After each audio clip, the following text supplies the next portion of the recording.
الحمدللہ رب العالمین والعاقبۃ للمتقین والصلاة والسلام علی سید الانبیاء والمرسلین وعلی آلہ واصحابہ اجمعین اما بعد فاعوذ باللہ من الشیطان الرجیم بسم اللہ الرحمن الرحیم فحملتہ فانتبذت بہ مکانن قصیا صدق اللہ العظیم ان اللہ وملائکتہ یصلون علی النبی یا ایھا الذین آمنوا صلوا علیہ وسلموا تسلیما اللہم صل علی سیدنا و مولانا محمد وبارک وسلم وصلوا علیہ الصلاۃ والسلام علیک یا سیدی یا رسول اللہ الصلاۃ والسلام علیک یا سیدی یا حبیب اللہ صلاۃ والسلام علیک یا سیدی یا محمد الرسول اللہ صلی اللہ علیہ وآلہ وسلم۔ اللہ تبارک و تعالیٰ کی حمد و ثنا اور اس کے پیارے حبیب حضرت محمد صلی اللہ علیہ وآلہ وسلم کی ذات اقدس پر درود و سلام کا نذرانہ پیش کرنے کے بعد میں سچے دل سے دعا گو ہوں کہ اللہ عز و جل مجھے حق سچ ٹھیک ٹھیک بیان کرنے کی توفیق عطا فرمائے، اور دعا گو ہوں کہ اللہ پاک میرے حاضرین ناظرین سامعین کے مال جان عزت آبرو میں برکتیں عطا فرمائے۔ دعائیہ کلمات کے بعد آج کا جو میرا عنوان ہے وہ ہے بی بی مریم سلام اللہ علیہا کا حالت حمل۔ خطبہ کے اندر تلاوت کی گئی آیہ کریمہ سورہ مریم آیت نمبر 22 پارہ نمبر 16، ترجمہ پھر مریم حاملہ ہو گئیں تو اسے لے کر ایک دور کی جگہ چلی گئیں۔ حضرت جبرائیل علیہ السلام کے کلام سے جب حضرت مریم سلام اللہ علیہا مطمئن ہو گئیں، ان کی پریشانی جاتی رہی، تو اس وقت حضرت جبریل علیہ السلام نے بی بی مریم سلام اللہ علیہا کے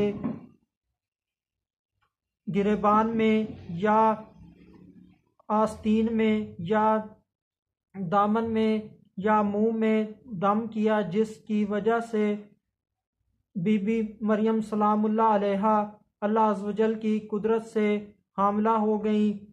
حضرت جبریل علیہ السلام واپس تشریف لے گئے۔ بی بی مریم سلام اللہ علیہا نے بدنامی کے خوف سے اس حمل کو چھپائے رکھا۔ وہب کا قول ہے کہ سب سے پہلے جس شخص کو بی بی مریم سلام اللہ علیہا کے حمل کا پتہ چلا، وہ شخص کا نام یوسف نجار ہے۔ وہ حضرت مریم سلام اللہ علیہا کے چچا زاد بھائی ہیں، جو بیت المقدس کے خادم ہیں، بہت بڑے عبادت گزار شخص ہیں۔ جب ان کو پتہ چلا کہ بی بی مریم سلام اللہ علیہا حاملہ ہیں تو ان کو بہت حیرت ہوئی۔ جب چاہتا کہ بی بی مریم سلام اللہ علیہا پر تہمت لگائے تو ان کی عبادت و تقوی اور ان کا ہر وقت موجود رہنا اور کبھی غائب نہ ہونا کو دیکھ کر خاموش ہو جاتا، اور جب ان کے حمل کو دیکھتا تو بی بی مریم سلام اللہ علیہا کو بری سمجھنا اس سے مشکل معلوم ہوتا۔ بالآخر اس نے حضرت مریم سلام اللہ علیہا سے کہا کہ میرے دل میں ایک بات آئی ہے، ہر چند چاہتا ہوں کہ میں اسے زبان پر نہ لاؤں، مگر اب صبر نہیں کر سکتا، آپ اجازت دیجئے کہ میں کہہ گزروں تاکہ میرے دل کی پریشانی رفع ہو۔ حضرت مریم سلام اللہ علیہا نے کہا اچھی بات کہو۔ تو اس نے کہا کہ اے مریم، مجھے بتاؤ کیا کھیتی بغیر بیج کے اور درخت بغیر بارش کے اور بچہ بغیر باپ کے ہو سکتا ہے؟ حضرت مریم سلام اللہ علیہا نے کہا جی ہاں، تجھے معلوم نہیں کہ اللہ تعالیٰ نے سب سے پہلے کھیتی پیدا کی بغیر بیج کے اور درخت اپنی قدرت سے بغیر بارش کے اگائے۔ کیا تو کہہ سکتا ہے کہ اللہ تعالیٰ پانی کی مدد کے بغیر درخت پیدا کرنے پر قادر نہیں؟ یوسف نجار رحمۃ اللہ تعالیٰ علیہ نے کہا میں تو یہ نہیں کہتا، بے شک میں اس کا قائل ہوں کہ اللہ عز و جل ہر چیز پر قادر ہیں، جسے چاہتے ہیں کن فرماتے ہیں ہو جاتی ہے۔ حضرت مریم سلام اللہ علیہا نے کہا کیا تجھے معلوم نہیں کہ اللہ تعالیٰ نے حضرت آدم علیہ السلام اور حضرت اماں حوا سلام اللہ علیہا کو بغیر ماں باپ کے پیدا کیا۔ حضرت مریم کے اس کلام سے یوسف نجار کا شبہ رفع ہو گیا اور حضرت مریم حمل کے سبب سے ضعیف ہو چکی تھی، کمزور ہو چکی تھی، جس کی وجہ سے ان کا چچا زاد بھائی یوسف نجار جو خدمت بی بی مریم سلام اللہ علیہ بیت المقدس میں سر انجام دیتی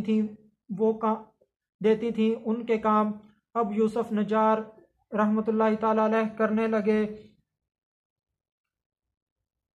اس واقعے سے پتہ چلا کہ پہلی بات تو یہ ہے کہ ہمیں بدگمانی کرنی ہی نہیں چاہیے۔ اگر کسی کے متعلق بدگمانی ہو ہی جائے تو اس سے بات کر کے اپنی بدگمانی کو دور کر لینا چاہیے۔